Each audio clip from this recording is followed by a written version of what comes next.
Hi everyone! Welcome to my channel. Nice to see you all back here again. So today I'm actually going to be answering 14 questions based on a controversial mummy tag. Now, I watched another vlogger do a video about this and it was actually quite interesting, to be fair. It's called controversial for a reason, because I guess we have to agree to disagree on a lot of things. It's a mummy tag, so it's all to do with choices, decisions and viewpoints. I don't want you to take any of my responses or choices as a dig to any mothers out there or fathers out there who have decided to do things differently or have different viewpoints. I'm completely and utterly, aware that we all have different viewpoints on a lot of things. So if you do see me looking down, it's because I've got my phone at hand and I'm going to be reading out the questions and answering them. So, question number 1, pro-life or pro-choice? For me personally, I am pro-life. I don't believe that we have the right to decide whether or not someone should live or not. I know that there are so many different circumstances that a woman can find herself in this situation, and it's a really difficult one. Like I said, this is me, this is my opinion, this is my viewpoint. Now, it's funny because what I'm about to say you might find somewhat contradicts what I've just said, but in certain circumstances I'm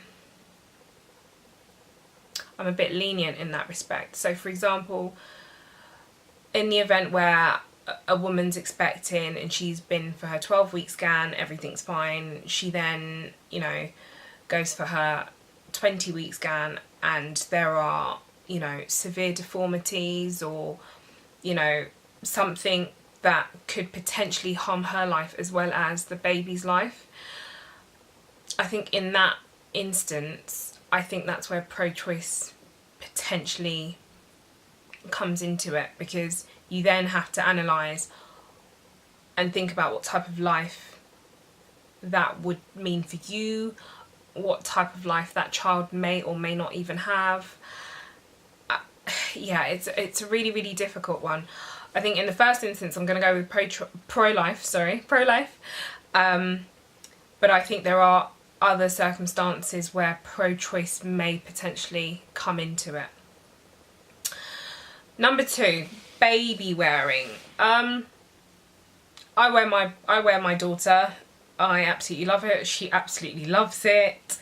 But I also push her in her pram, especially when we're out for the whole day and we're potentially going to be shopping. There is no way I'm carrying her and our bags and our shopping bags. It's just a bit much. So I think baby wearing's great because, your heartbeat is very comforting to them. It's very soothing for them.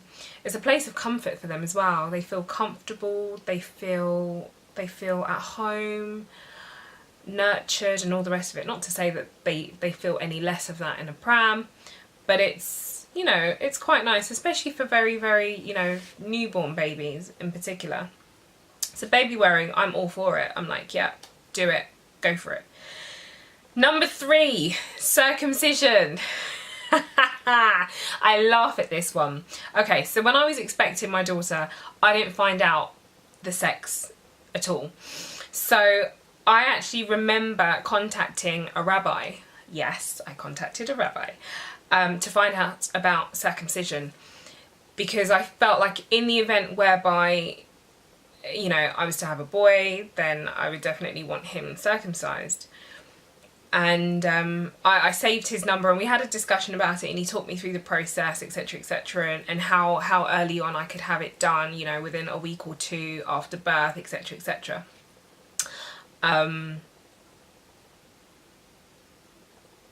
And I think it was at that point, I remember getting off the phone thinking, oh my gosh, am I really going to do this to my child? Really?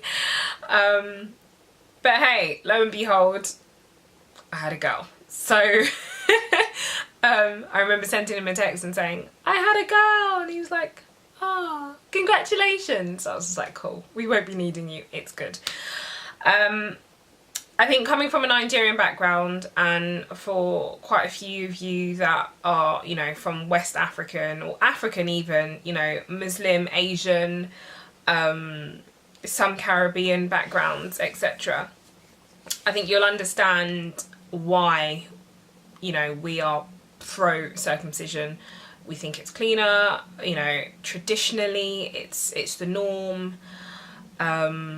In some religions, again, it's the norm, Judaism, Islam, etc. So, yeah, I mean, I'm all for circumcision. So if you have boys and you're all for it, then go for it. And again, if you have sons whereby, you know, you're not for it, again, there's nothing wrong with that. It's absolutely fine. So, yeah, I'm like, yeah, if you want to go do circumcision, like, I'm just like, yeah, I'm right behind you here. But I have a daughter, so it doesn't even apply to her at the moment. Or we won't ever apply to her, by the way, not at the moment. Okay, number 4, adoption.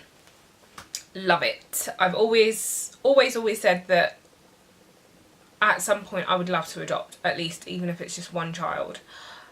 Especially in the UK, we have so many children that are in the care system, so many children that need to be nurtured, need to be loved. Yeah, and I think there are quite a few of us out here that have a lot of love to give, actually, and a healthy home and a healthy family to, you know, just really kind of invite someone that isn't necessarily biologically our own into our home. Now, going back to that, I'm a firm believer, and I've always been a firm believer, that blood doesn't necessarily make you family. I think it's all about loyalty. You can have someone, you know, that you are blood related to that is not even there for you. Doesn't make the effort, doesn't remember various things, doesn't come to see you, etc, etc. That is just blood. Yeah, blood makes you related, but it doesn't make you family. It's loyalty. And you'll often find that a lot of people will talk about, you know, best friends and, you know, family friends that they've grown up with, and they'll call each other brothers and sisters and cousins. And you kind of think, oh, really? Like, how many brothers and sisters do you have? Or how many, you know, cousins do you have, and things like that. But a lot of the time, okay, fine, they're not blood related, but they're as good as, because the loyalty and the love has been there from the get-go. So I think in terms of adoption, it's the same applies. Again, it's not even about, oh, okay, you know, who wasn't there for you. It's about who is and who was. So adoption, definitely, I'm all for it. Number 5, baby piercing. Now you're probably wondering as to why I'm laughing. Okay, right. I took the plunge when my daughter was 6 months to get her ears pierced. I know, right? Like, the devil's spawn, some of you are probably thinking. Why did I get it done? It was a case of I either got it done then, or I just didn't get it done at all. So I wanted to wait till she'd had her vaccinations done, and I wanted to then wait a further however many weeks after that. And then it was a case of, do I wait until she's older and she can make that choice herself and feel the pain, or is it a case where we could do it now, where her earlobes are nice and soft and she probably won't really feel the pain? I was very, very nervous the day that I took her to the jewellers to get it done. I did a ridiculous amount of research as to where to get it done as well. I spoke to other parents that had made that choice, parents who hadn't made that choice, and I was kind of like, what do I do? What do I do? What do I do? I had my mum, typical Nigerian woman, like, when are you going to pierce this girl's ears now? You know, and I was just like, Mum, just chill. In my own time, you know? But yeah, I took the plunge. She didn't cry. She did not cry. She was more interested in trying to grab the gun from the man and the gadget he was holding. She didn't flinch. She just, yeah, the healing process was very quick. And yeah, she's fine. She doesn't touch her ears. She doesn't pull on anything. So she's absolutely fine. So I think in that respect, that's been quite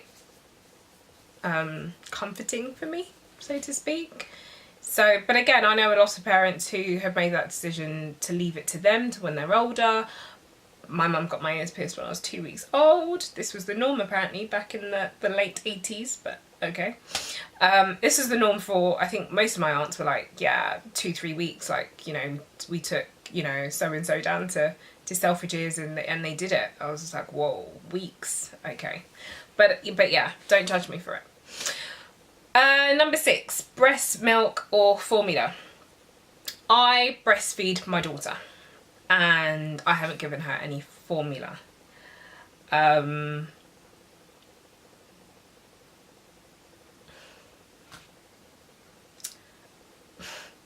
you know what? Breast milk, they say, is best, which is great. But then what happens when you find yourself in a situation where you can't breastfeed? I've had situation, I've gone through periods where I felt like my supply was dipping and I've actually gone out and I've bought formula and I've had it sat there. I haven't opened it, but I've had it sat there like, oh, just in case, just in case. And luckily I haven't then, I've always found myself in a situation where I will then try to express and I manage to get my supply back up. And a lot of the time it's usually because I'm, you know, my supply might drop because I'm dehydrated, or I'm tired, or, you know, I haven't eaten properly. I'm a breastfeeder. It's great, but at the same time, different women go through different, you know, different situations. Some women suffer with low breast milk supply. Others can't. Inverted nipples, just various, you know, just various things. Postnatal depression, there's just so much. There is so much. You know, tongue tie, baby might not necessarily latch on as you want, you know, perseverant, the pain, oh gosh, the pain in the first few weeks, forget that, the first 2 to 3 months is excruciating. And I actually remember specifically saying to my mum that I completely understand why a lot of women just knock this on the head in a matter of days. It's so easy to fall down that trap. And I think if I didn't have my mum like constantly encouraging me, and midwives and health visitors, the pain alone was enough for me to be like, whoa. But every time I looked at my daughter, I thought, do you know what? This is for your benefit. And I thought, yeah, just keep going. And believe you me, I've gone through periods whereby it's been hard. It's been hard at times. I don't exclusively breastfeed anymore. So I breastfeed in the morning and in the evening, and then first thing in the morning I pump. So I express like 4 240ml bottles a day. And that's, you know, so in between, during the day, if my daughter actually wants breast milk, like, you know, she's got the bottle there, and it's a lot easier when we're out and about. And we've kind of gotten into that routine for, I'd probably say, probably about 3 weeks now. But prior to that, I've probably been expressing exclusively, you know, a substantial amount since she was about 4 months, 4.5 months, I'd say. And she's now 9 months old. But yeah, as far as I'm concerned, you do your research with the formula. And again, feed your child. The key thing is that your child is getting fed. So, you know, if you can breastfeed, fab. If you decide to formula feed, fab. If you decide to do a combo feed, fantastic, you know. And as long as your baby's well nourished, growing well, developing well, you're doing great, mum and dads. Number 7, CIO or other. So the cry out method or other. See, my child doesn't really cry. I know that sounds ridiculous, but she doesn't. She's just one of these chilled out babies. As long as she's had her, you know, 10 to 12 hour nights rest and she's fed, she's happy. So a lot of the time when she does cry, I know that there's something seriously wrong. So a lot of the time when she does cry, I carry her, I comfort her, and it's usually within like a second or two, like she's you know, she's no longer crying.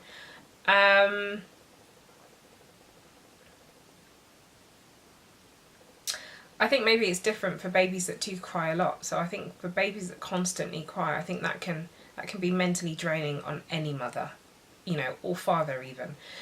And to be honest, parents, you know, mothers in particular, you know your child best. And I think that's where a mother's intuition kicks in. So if your child is a child that tends to cry anyway, a lot of the time you'll start to understand what it is, what type of cry. You know, babies are often, you know, I was often told when I was pregnant, and to be honest, it's completely true, that, you know, as a mother, you'll get to understand different tones in their cries and their wails, and you'll know exactly what it is that they want. I don't think there's anything wrong with picking up your child and comforting them. I know a lot of the older generation and women that have had children will say, oh no, don't do that because you're spoiling them. Oh no, they'll get used to you carrying them. Oh no, blah blah blah.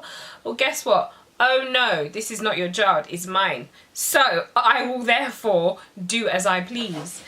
Okay, let's move on swiftly. Number 8, spanking. Well, I'll probably do another video on, you know, the level of spanking that I got when I was younger.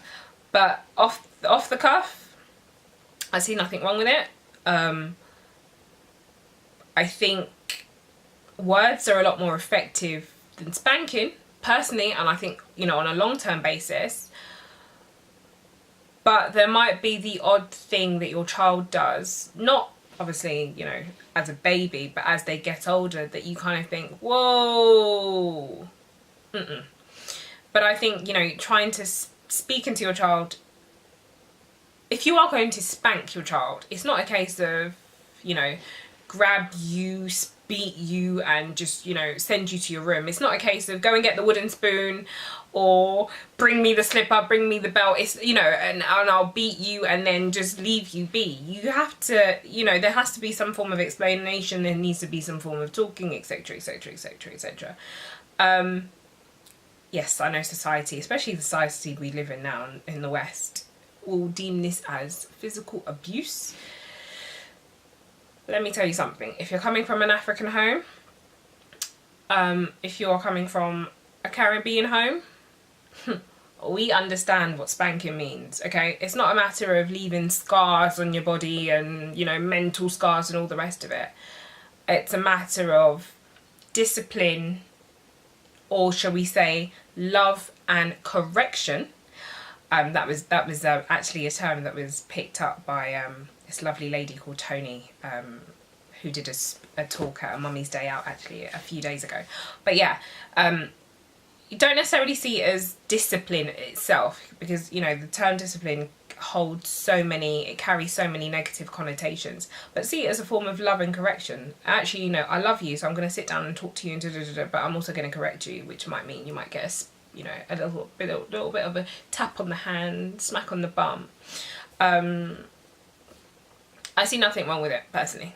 You know, I was, you know, I got a few spanks. I wasn't a delinquent child, but I did get a few spanks and growing up, and it did me no harm. In fact, Mum, I love you. I love you, I love you, I love you, I love you, always. Number 9, co-sleeping. Hey, love it. I absolutely love it.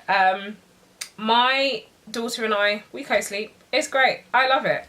Especially when she's going through a leap. And she's a lot more clingy and she wants to be closer to me. It's absolutely fine. I'll wake up with, you know, her foot in my face, or she's just sprawled across my face, and I'm like, hey, it's fine. Did you have a good night's sleep? It's all good. That's fine. You know, again, she sleeps in her cot absolutely fine as well. So when she usually tends to come out of a leap, then, you know, I'll put her in her cot. Some nights we'll co-sleep. We've been co-sleeping consistently since probably about 2 months ago actually, so every night. And it's absolutely fine. It's absolutely fine. Number 10, homeschooling versus public versus private versus charter. Homeschooling is very interesting. Now, as a teacher, I'm all about, you know, children's socializing, you know, their social development, communication, and all, you know, communication skills and all these skills that they can learn from each other.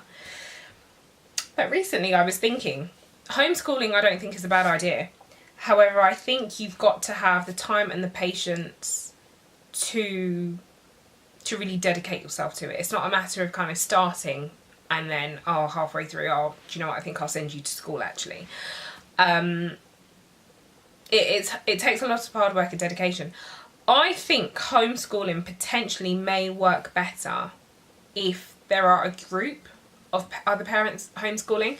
So I was thinking recently that actually if there was a group of parents, say there were about 6 to 8 parents in, you know, in my area, for example, who decided to actually homeschool, and our children were of the same, you know, age group, I would potentially actually think about homeschooling my child, to be honest, because it just means that you would then be around, you know, 7 other kids, you know, and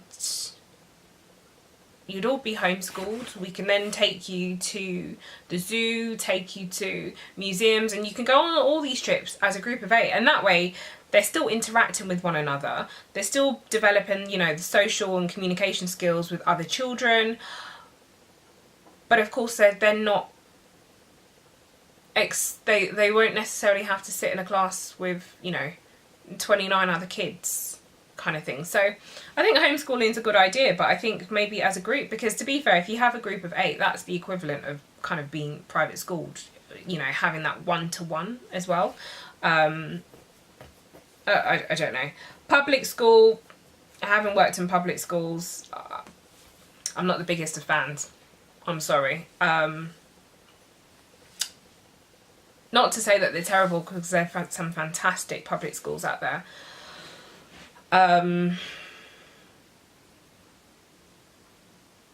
But I've seen public schools from various extremes. So I don't know. The really good ones are immensely competitive.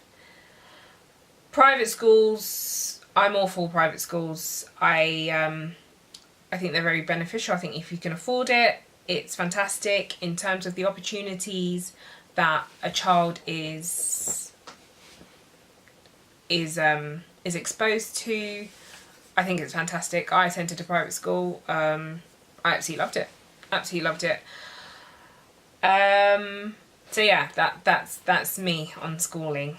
Vaccinations, number 11, vaccinations. My daughter's vaccinated, and I think for a couple of her vaccines we had to go private because there were far and few on the NHS, which is fine. She hasn't had any reactions to it, thank God. And why did I choose to vaccinate her?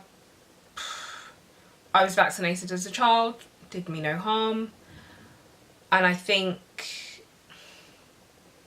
I read up about it. I read up on various journals. I spoke to various medics in my family as well.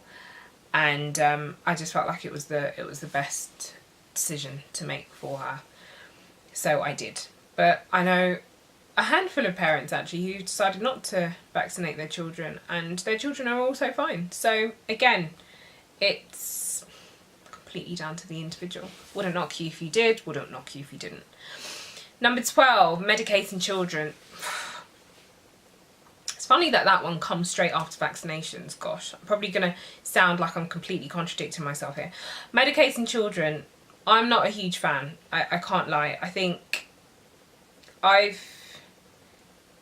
gave my daughter Calpol. I've probably given my daughter Calpol a couple of times. And I think that was after her first vaccine.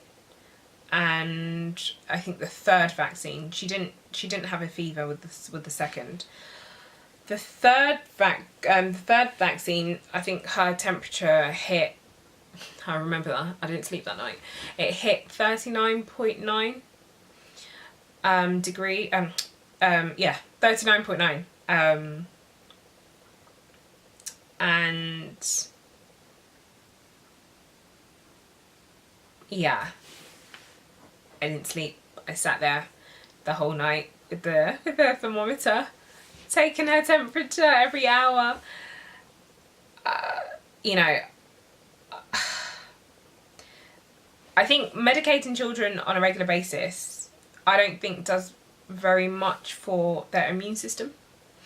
Their immune system's low enough as it is, and it needs to build up. So, I mean, there are certain times that I will happily expose my child to a bit of germs here and there, just because I think it's actually quite good for her to build up her immune system. We live in a society where it's as if to say we're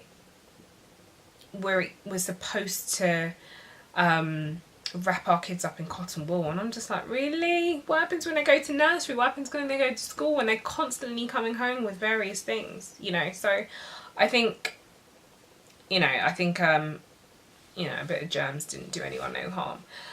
In terms of teething for my daughter, for example, I don't give her things like I don't use teething gels. Teething powder I don't use either. I bought her some amber teething jewellery, which is a necklace that she wears around her neck and a bracelet that she wears around her wrist. And what it does is they're like stones made from the Baltic Sea, and they work with a baby's body temperature. So naturally, a lot of the time when they're teething, intensely teething, their body temperatures tend to increase. And what that actually does is it relieves some natural pain relief to the area that's affected, which is usually the gum area. So they usually say that it's better to wear a necklace and a bracelet. And some parents choose to put anklets on their babies as well, just because the closer it is to the area, the more effective it is. My daughter's been wearing it since she was about four and a half months old. And it's almost as if to say she's not even teething. It reduces all the drooling. It reduces her being irritable, especially in the evenings, which is when, you know, her teething bouts kind of peaked. And she's just naturally calmer. She still sleeps through the night. So I'd like to believe that the amber teething jewellery has definitely helped. So in terms of medicating, I don't give her anything else for her. I don't give her anything for her teething. Number 13, cloth versus disposable diapers. Now, I know cloth nappies are so much better for the environment, but I use disposable nappies. It's easier, it's quicker. I'm not having to then scoop out poo and things like that. Although I know that they've got the new nappies that you can kind of put liners in and actually throw the liners out and things like that, to be honest. And I did really like that idea. And I remember looking into it as well when I was pregnant. But yeah, Pampers did it for me. So yeah, and I, you know, again, I've got a couple of mummy friends who use disposable nappies, and I'm like, man, I love you guys. I really, really do. You're doing so much better than I am in terms of helping the environment, believe. So yeah, maybe baby number 2, I might consider it. Number 14, the last question. Store-bought baby food or homemade? Well, I do both. So my daughter eats homemade stuff. She'll eat anything. Anything this girl just eats. She just loves her food, which is great. But then I also buy Ella's Kitchen, for example. So we often I buy the fruit pouches. So we'll often have a few pouches at home. Things like the pudding as well. So they do, it's like an apple crumble pudding and, oh, what's the other one? Bread and butter vanilla pudding, I think it's called. And so I usually often have one at home just because, you know, as a mum, as a parent, you know that there are always going to be, there's always that one day where everything goes out of sync. You've got appointments to attend, you've got places to be, etc, etc, and you need to literally just grab your baby bag and some food and go. In that instance, trust me, Ella's Kitchen pouches, baby food, hip organic, whatever it is that you have at home comes in handy. Trust me, it's a chuck and go. So yeah, I'm kind of like, you know, in terms of fruit bits and all of that, you know, puddings and stuff, we have them at home, and I have them just in case. They're full of goodness. You know, yeah, it's fine. When we're at home, it's home cooked food all the time, so it's not even a thing. But I think what I would say is, as long as your child is being fed, that is the most important. Okay, I know there's some babies that are so fussy and they won't eat homemade food, and they'll rather eat the pouches, or vice versa. Or you've got some kids that are happy to eat both, like my child. She would just eat, you know. She's not very keen on the actual dishes, like, so she's now eating the from 7 months, so the second stage of Ella's Kitchen. So a lot of them I find are very bland. You know, it lacks spices, it just lacks a bit of flavour, you know, and some of it is a bit bland. So at home, I mean, come on, like, let's be serious. West African, you know, we know about our spices, you know. So yeah, sometimes I'm like, yeah, let's just ditch the cheese pie and actually just have a bit of jollof rice that's not too spicy. She loves it, she scoffs it. So yeah. Anyway, that's all my 14 questions done. Hey! Thank you for watching. Again, please subscribe. And for any of you guys that want to do this tag, please kind of drop me a message and let me know so I can watch your videos as well, and let's support each other. And yes, I look forward to you watching my next video. I don't know when it's going to be or what it's going to be about. That's what I said in the last video, isn't it? Anyway, do you know what? I might actually just film, I might just vlog in Yoruba, just pure Yoruba actually, and just, yeah, just put subtitles down so you can actually all just follow. That might be my next video actually, just vlog straight in Yoruba. Yeah, that sounds good. Anyway, I will all catch you on my next video. Thank you very much for watching. Yeah. Thank you. And I'll see you all guys soon. Bye.